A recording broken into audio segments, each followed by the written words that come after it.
뭐 다 잘 아시다시피 북한과 러시아가 서로 상호 군사 동맹을 맺었습니다. 그들 말로는 어느 두 나라 중에서 어느 나라든지 누구에게 공격을 받았을 때에만 이 군사 동맹이 적용되는 것이라고 말을 하고 있지만 남한에 대한 두려움이 없잖아 있을 수도 있겠고 또 타국의 침략 경험이 있는 이 두 나라가 어떤 군사적인 원조를 서로 베풀겠다는 것이 무슨 공격을 받았을 때만 하는 것으로 국한되는 것은 아닐 것이다. 우리 쉽게 알 수 있을 것 같습니다. 어쨌든 하나님은 전쟁의 영이시기 때문에 그분의 마음에 의해서 우리가 전쟁도 경험할 수 있겠지만 우리가 평화를 추구하는 그런 마음, 신앙심을 가지고서 하나님을 대할 때 우리들에게는 전쟁의 위험성이 사라지는 한반도가 되어지게 될 줄로 믿습니다. 지난 인류 역사 5천년 동안의 짧은 시간 동안만 하더라도 어떤 연구 결과에 의하면은 전쟁이 없었던 기간은 300년밖에 없었대요. 다시 말해서 언젠가 어딘가에서는 반드시 전쟁이 일어나는 그 기간이 5천년 중에 4,700년 동안 있었다는 것이죠. 20세기에 들어와서 약 100여 년 동안 전쟁과 혁명으로 죽은 사람이 숫자가 얼마나 될까요? 100년 동안에. 네? 그러면 10년 동안, 100년 동안에 죽은 사람의 숫자가 약 10억이 되니까 10년 동안에 1억이 죽었어요. 1년 동안에 1천만 명이 죽은 거예요. 그러면 1천만 명이 죽는다는 게 그것도 무슨 어떤 자연재해가 아니라 전쟁과 혁명으로 1년에 1천만 명이 죽었다는 것은 엄청난 큰 손실이죠. 정말 상상할 수 없는 그런 인적 피해라고 이렇게 말할 수 있을 것입니다. 왜 사람은 그렇게 착하던 사람이 전쟁만 일어나면 그렇게 마귀로 변하는 것일까? 악마 중에 아주 상악마가 되어져요. 일단 전쟁이 일어나면은 집단 행동을 하게 되는 것이에요. 자기 혼자로는 할 수 없지만 여러 명이서 같이 하면 그렇게 사악해질 수 있다는 것이죠. 그리고 보복 심리가 있어서 너 나한테 이렇게 해서 우리 가정을 이렇게 망가뜨렸어, 우리 사회에 이렇게 많은 어떤 피해를 줘서 니들도 한번 맛 좀 봐라 하고서 잔혹하게 보복하는 경우가 있어요. 그리고 극심한 스트레스로 인해서 통제력이 약화됨으로 인하여 평범했던 사람까지도 아주 잔인해지는 어떤 그런 상태. 그래서 전쟁은 지옥이다라고 말할 수 있습니다. 지난 300여 년 동안 유럽에서 체결된 평화조약이 약 8,000번 있었다고 말합니다. 어느 나라의 왕들끼리, 수상끼리, 대통령끼리 서명해서 우리는 더 이상 원수가 아니다, 우리는 형제 국가다 하면서 조약을 맺고 국회의 인준을 받아서 법으로 세웠건만 그러나 그 모든 것은 다 휴지 조각이 되었어요.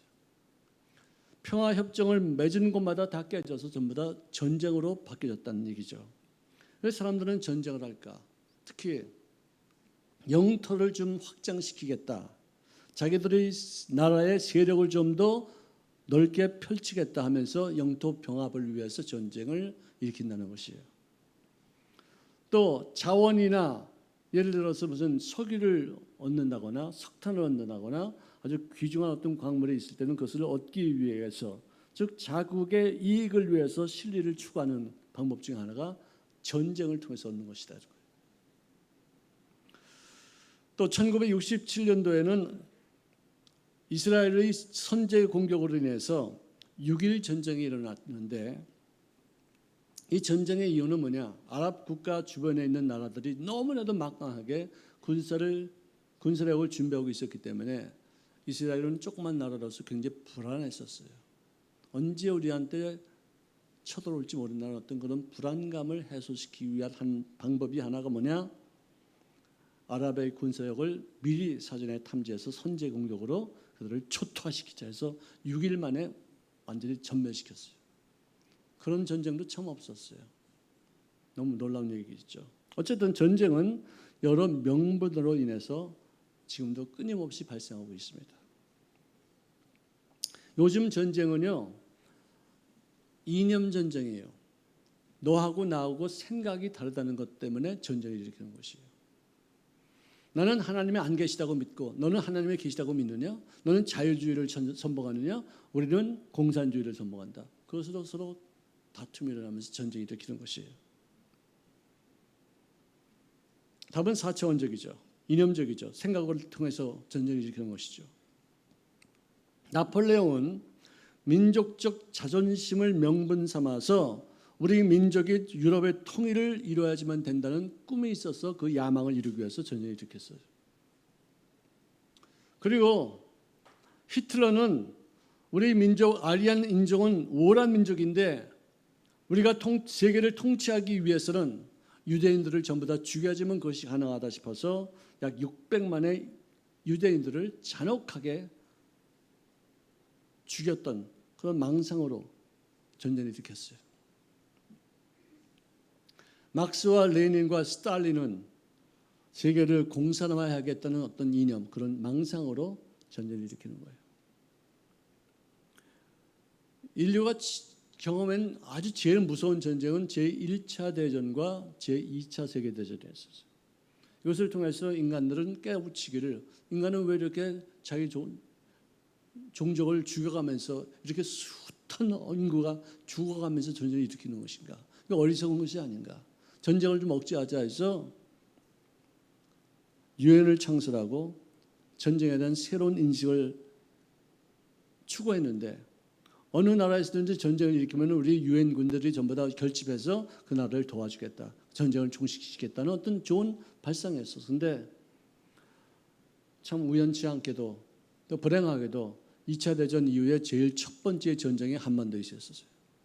북한이 탱크를 앞세워서 6.25 남침을 거행하고 유엔의 어떤 법에 의해서 미국이 주도해서 그 법을 만들었는데 우리 파병하자 해서 16개의 국가들이 연합해서 군대를 보내게 되었었어요. 다른 나라는 얘기를 하지 말고 미군이 희생당한 그 얘기를 보면은 3년 동안의 그 전쟁을 통해서 미군 약 5만 1,000명이 전사했고요. 부상만 10만 명이 부상을 당했어요. 그중에서 실종된 사람들이 약 10,000명 정도가 되어지고 총 약 15만 내지 16만 명의 인명이 죽기도 하고 살상하고 그리고 행방불명이 됐다는 것이에요. 정말 엄청난 숫자예요. 그런데 참 특이한 것은 이 전쟁에 참여하기 위해서 미국의 군대 장군들이 참전을 했는데 그들만 참전한 것이 아니라 그들의 아들들이 대한민국의 자유민주주의 체제를 지키기 위해서 파송되어서 142명이 전투에 참여했는데 그중에서 35명이 순직했어요. 심지어는 아이젠하워 대통령의 아들 존 중위도 미 3사단의 중대장으로 참전해서 대통령의 아들이 죽었어요. 전 세계 역사에서 왕의 아들이 남의 나라 전쟁에 참여해서 죽었다는 얘기는 처음이에요. 이런 일이 없어요. 노르망디 상륙작전에 참전했던 벤 플리트 장군의 아들 지미 대위도 평남 순천 지역에서 야간 출격을 하여 비행기를 타고 가다가 공중 전투에서 그들이 쏜 대공포로 순직했어요. 대한민국의 자유는요, 자유민주주의 체제는요, 그냥 세워진 것이 아니라 엄청나게 많은 사람들의 희생을 통해서 그것도 우리 민족으로만 아니라 전 세계 사람들이 많이 희생되어서 세워진 그런 복인 줄로 믿으시기를 주의 이름으로 축원합니다. 헛되게 우리가 낭비하지 말아야 돼요. 헛되게 이걸 없이 여기지 말아야 돼요. 헛되지 않게. 여러분은 지금도 미국 사람들한테 우리가 너희들 때문에 우리가 이렇게 큰 나라가 됐다는 얘기를 하면은요, 굉장히들 좋아해요. 여태 까지 미국이 도와가지고 이렇게 큰 나라가 된 나라가 한국 하나밖에 없어요. 선교사들이 와가지고 이렇게까지 강국으로 만들어진 그런 경우가 대한민국 하나가 유일하게 인류 역사상 기록되어 있어요. 옆에 분들에게 인사합시다. 우리나라 좋은 나라입니다. 아멘. 아멘. 지금 대한민국의 위상은요 정말 하늘을 찌를 듯해요. 밖에 나가보면 알아요. 우리에게 얼마만큼 친절하게 대하는지, 얼마나 우리를 갖다 존귀 여기는지. 옛날에는 우리를 업수 여겼어요. 정말로 우습게 여겼어요. 지금은 정말로 대우받습니다. 제가 식당에 가면은요 젊은 친구들이 그 종업원들이죠. 막 와가지고 나한테 뭐 이것도 해도 막 난리가 나. 왜 그러겠어요? 우리 한국 사람들은 팁을 세게 주거든요. 팁 받겠다고 그냥 그렇게 난리를 치고 호들갑을 떨고 그냥 막 웃기도 하고 뭐 난리를 치죠. 그럼 한국 사람들은 적어도 50불 내지 100불 팁 딱 넣고 폼 딱 잡습니다. 집에 가서는 쥐뿔도 없는 게 바깥에서 했는데. 그러니까 그 사람들이 굉장히 좋아하죠. 그리고 요즘 와서 한국말을 배우겠다고 하는 사람들이 얼마나 많은 줄 알아요? 한국말 우리보다 더 잘해요. 진짜 놀랄 일이에요. 옛날에는 그 한국말을 그냥 억지로 그냥 뭐 몇 단어만 이렇게 했는데 지금은요 줄줄줄줄 그냥 뭐 기가 막히게 말려 잘. 텔레비에 나오는 거 바깥에 나가고 누구 만나도 부부싸움도 한국말로 해요. 그리고 우리가 영어 이렇게 설교하면서 말하면서 영어 쓰듯이 그들도 한국말 뭘 몰라? 뭐 이런 거 다 한국말로 해요. 그리고 이상한 말은 다 전부 다 한국말로 다 해요. 신기하네. 뭐 이런 것도 한국말로 해요. 왜? 신기하다는 말이 잘 없어. 어떤 표현이 안 돼 잘. 근데 한국말로 신기하다고 그러면 진짜 희한한 표현으로 그걸 이해할 수 있는 어떤 그런 문체가 되는가 봐요. 자, 그렇다면은 우리가 지금 누리고 있는 이 평화에도 여러 가지 종류가 있는데요. 첫째로 로마적인 평화, 즉 팍스 로마니아라는 그 평화가 있습니다. 다시 말해서 전쟁을 준비해야지만 평화를 유지할 수 있다는 것이에요. 왜? 힘이 있기 때문에 서로 간에 다치면 안 된다 해서 평화를 유지한다는 것이에요. 원자 폭탄이 있기 때문에 수소 폭탄이 있기 때문에 서로 쏘다 보면 둘 다 망하니까 우리 싸우지 말자. 이런 힘의 어떤 그 균형에 의해서 이루어지는 그런 평화를 우리가 로마니아 평화라 이렇게 말합니다. 물론 긴장이 고조가 되어지고 또 실수와 오판으로 인해서 전쟁의 유발 가능성도 있지만 그래도 이 평화가 지금 세상에서 유지되고 있는 평화의 이유가 바로 그것일 거예요. 그 다음에는 이 헬라적인 철학적인 평화를 에르네라고 합니다. 여러분들 에르네 많이 들어봤죠? 어디서 들어봤어요? 에르네. 에르네 뭐예요? 우리 순복음 도공교회가 추진하는 복지재단 이름이 에르네예요. 평화라는 뜻이에요. 알긴 알았어요. 진짜 이게 답답하네. 아니 우리 교회에서 주최하고 있는 어떤 그 복지재단의 이름이 에르네인데도 처음 들어본 것 같이 그만 소닥 쳐다보듯이 뭘 쳐다보고 계시죠. 자, 잘 정돈된 안정감에서 오는 다분히 정신적인 평화를 우리가 에르네 평화라고 말해요. 논리적으로 깨닫고 원칙적으로 이해하면서 얻어지는 마음의 안정감, 이것을 에르네라고 해요. 그 다음에는 히브리적인, 즉 유대인들이 말하는 평화를 우리가 샬롬 그래요. 우리 옆에 분들에 가면 인사합시다. 샬롬, 샬롬. 자, 이 샬롬을 우리가 정확히 해석하자면 우리 한국말에도 있어요. 안녕이라는 뜻이에요. 안녕이란 말은요 액센트에 따라서 의미가 달라져요. 안녕, 안녕. 나하고 같이 손 흔드시는 분들 계셔. 안녕. 그 뭐냐 이게 이 말의 뜻은 뭐냐면은 만날 때 반가움이 있었고 헤어질 때 슬픔이 있지만 그 섭섭함과 반가움을 포함하는 그런 인사말이 이것이 샬롬이에요.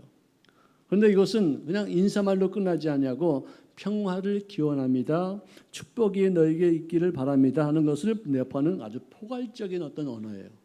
굉장히 좋은 말이에요. 내가 인생을 살면서 부족한 점도 많이 있음에도 불구하고 연약함에도 내가 이런 일을 누릴 수 있는 자격, 내가 이런 일을 할 수 있는 어떤 일이 없음에도 불구하고 하나님이 그 일을 시켰을 때 저는 못합니다. 안 됩니다. 저를 말고 딴 사람 시킵시오 하고서 뒤로 빠지면 그 사람은요 발전이 없어요. 안 되는 그 상태로 머물러요. 부족해도 연약해도 나에게 어떤 직분을 맡기고 어떤 일들을 시키면 그것을 이루기 위해서 부족하지만 한번 해보겠다면서 계속해서 노력하고 애쓰고 고생하고 또 실수도 하고 넘어지고 자빠져 또 일어나고 하면서 발전하게 되어지는 거예요. 구역장님 하십시오. 저는 안 돼요. 저는 자기가 없어요. 저는 할 줄을 몰라요. 그러면 평생 그 사람은 못하는 것으로 끝나요. 부족하지만 순종하겠습니다 하고서 시작하면은 계속해서 발전하게 되는 것이죠. 장로 좀 하십시오. 목사님 좀 되십시오. 봉사 좀 하십시오.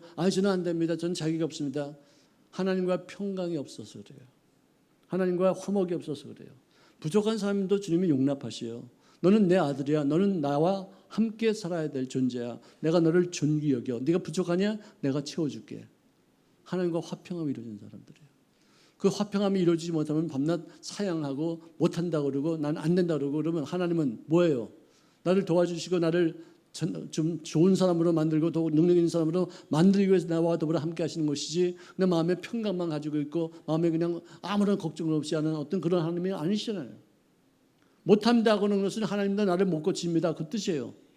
내가 못하는 건 하나님도 못하는 것이죠. 하나님은 없이 여기는 것이에요.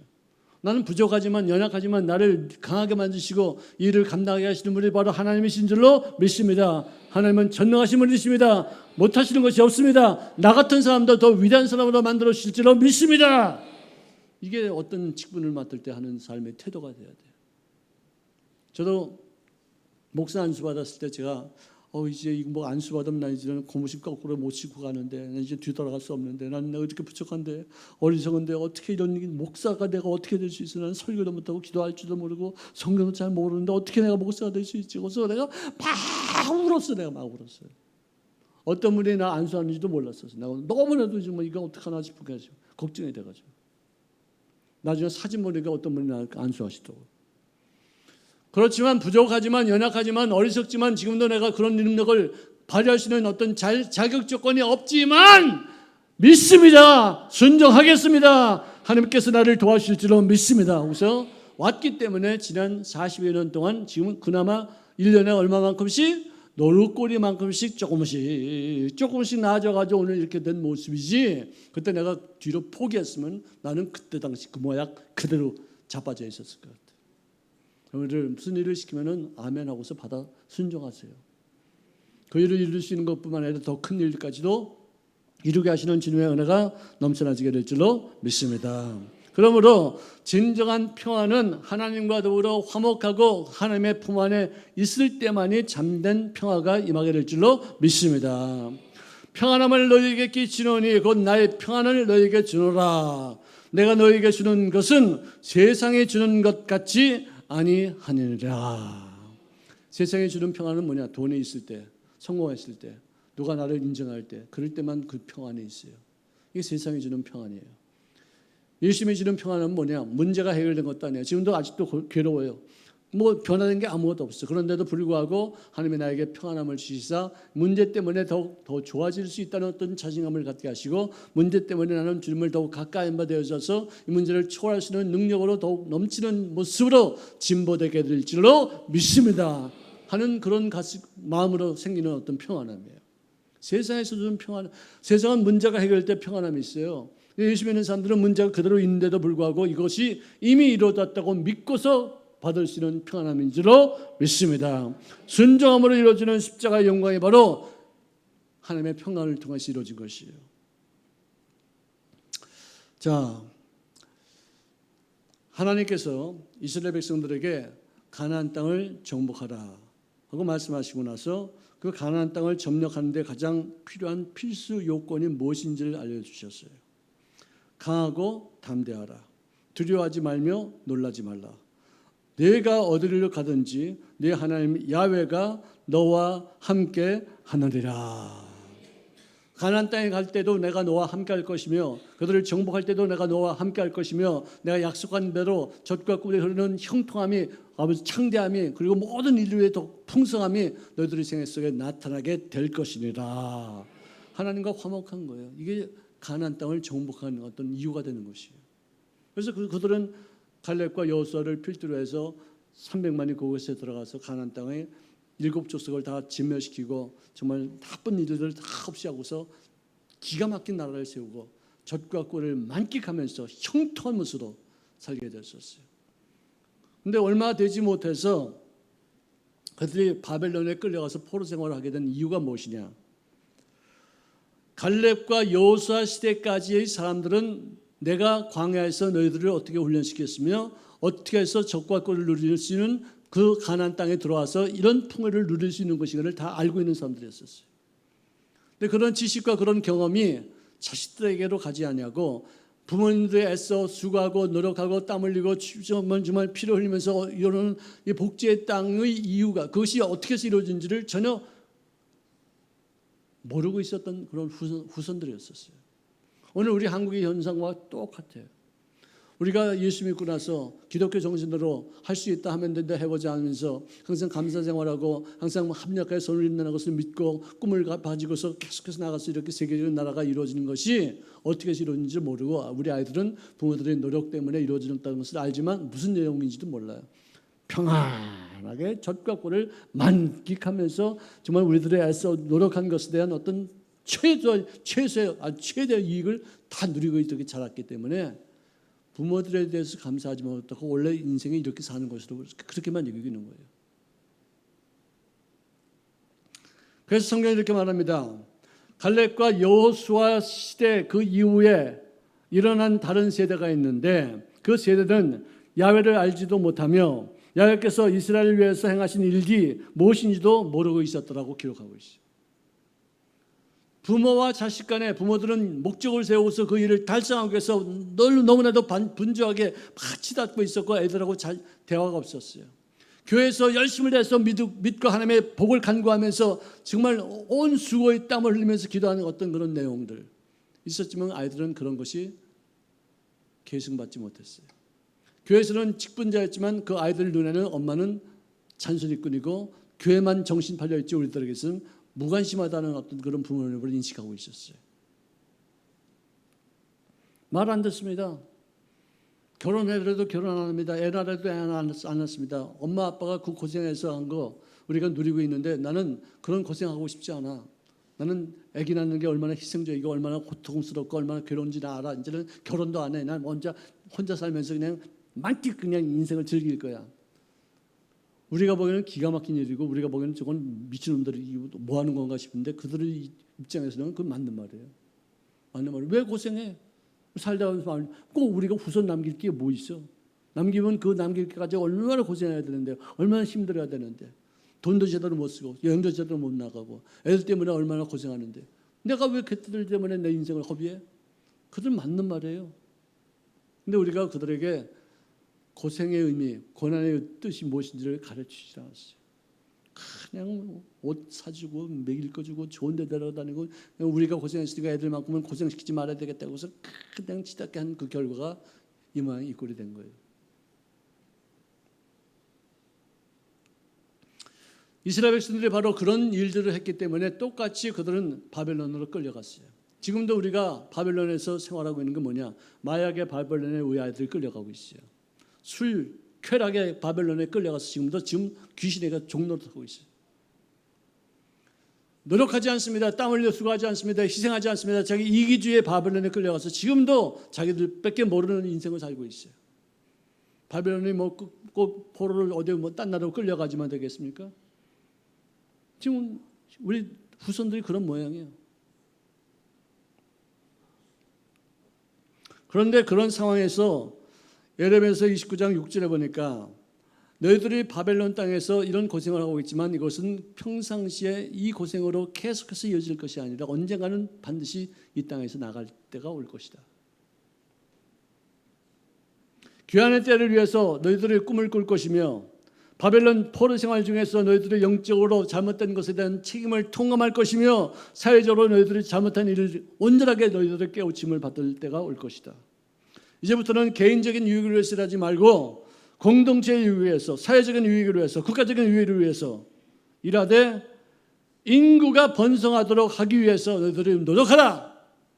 그때도 출산이 안 돼서 인구가 줄어가는 그런 현상이 있었던 것 같아요. 참 신기해요. 우리 한국은 지금 0.6%예요.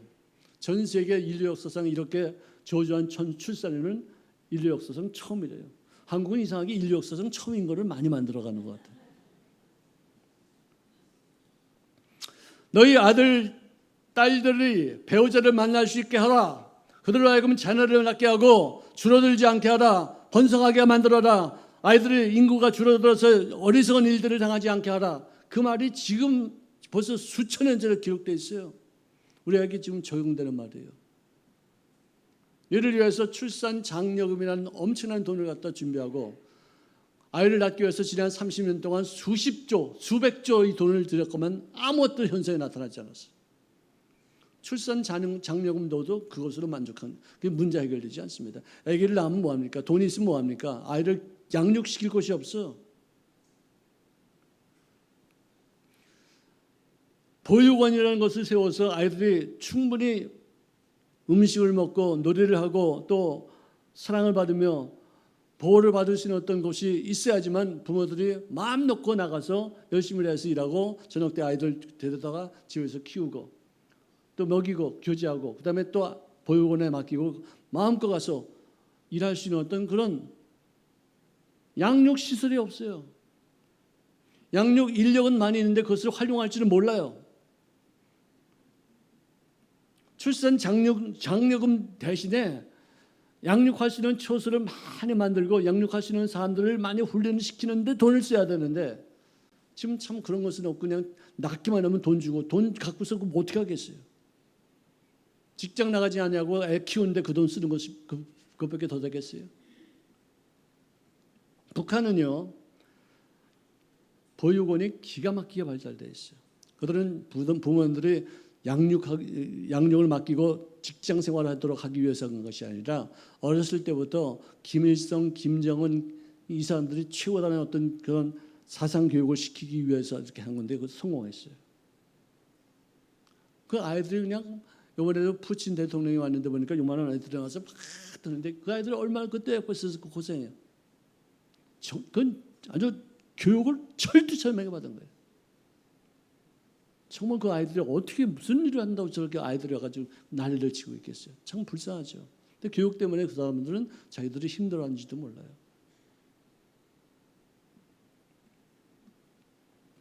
북한은 사상 교육을 이전하기 위해서 아이들에게 김일성 아바이 동무가 우리 신이 있다는 것을 알려주기 위해서 그런 집중적인 교육을 위해서 보육원을 만들어서 성공했지만 우리 대한민국은 그렇게 하면 안 되잖아요. 시설이 있고 양육하는 인력만 잘 훈련되어 있으면 그거 감당할 수 있어요.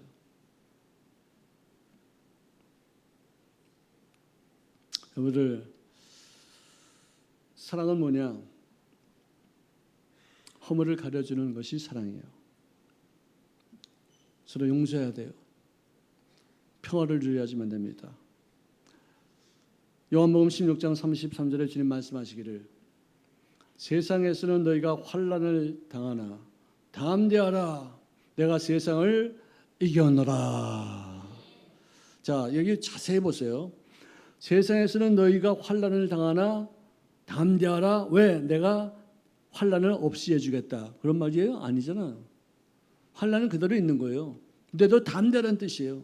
그 환난을 오히려 세상을 이길 수 있는 어떤 도구로 삼아라 그 뜻이지 환난을 없애겠다, 고생을 안 하게 만들어주겠다, 문제를 해결하겠다 아니에요. 문제는 그대로 있습니다. 변한 게 아무것도 없습니다. 그냥 상태인데 거기에 담대함을 갖고서 하나님과 더불어 화목하고 하나님의 능력으로 모든 것을 헤쳐나갈지어다. 할렐루야. 북한의 문제가 제거되지 않았습니다. 아직도 현존합니다. 그들은 아직도 평화 통일을 추구하는 것이 아니라 적화 통일을 추구하고 있어요. 그럼에도 불구하고 담대하시기를 주의 이름으로 축원합니다. 절대로 위치당하지 않기를 바랍니다. 하나님은 우리가 더욱더 갚을 수도 있어요. 우리가 보복할 수도 있어요. 하지만 힘이 있고 우리가 넉넉하고 막강한 군사력과 경제력을 갖고 있기 때문에 우리가 대항하지 않습니다. 그냥 피해줍니다. 참습니다. 또 도와줍니다. 할렐루야. 할 수 있거든. 할 수 있거든. 할 수 있거든. 너희로서는 모든 사람과 더불어 화평하라. 할렐루야. 남에게 이용당해서 남을 화딱지난다고 해서 해치고 보복하면은 그 보복은요 계속 악순환되어져요. 누군가 하나 참아야 돼요. 누가 하나 견뎌야 돼요. 누가 하나 그냥 넘어가줘야 돼요. 계속 악순환적으로 보복이 이루어지면 그거 안 되는 것이에요. 그래서 하나님이 우리를 참도록 하기 위해서 막강한 경제력과 막강한 군사력과 막강한 이 국민의식을 새롭게 만든 것이 아닌가. 그래서 기독교가 필요한 거예요. 교회가 그래서 필요한 거예요. 교회만 다니면서 왔다 갔다 하면서 뭐 복이나 받겠다는 것이 아니라 우리들이 가지고 있는 이 평화의 의식, 우리가 갖고 있는 여유로운 마음가짐, 우리가 보복하지 않고 오히려 원수를 위해서 우리가 도와주는 어떤 그런 막강한 그런 정신력, 영적인 권세, 이것으로 세상을 바꾸고 남북 통일이 되어지는 데 쓰임하는 위대한 자산이 되어지게 될 줄로 믿습니다. 세상에서는 얻지 못할 평화를 우리가 공포하기 위해서 좋은 소식을 전하면서 산을 넘는 자들의 그 발걸음이 복되다고 주님 말씀하고 계십니다.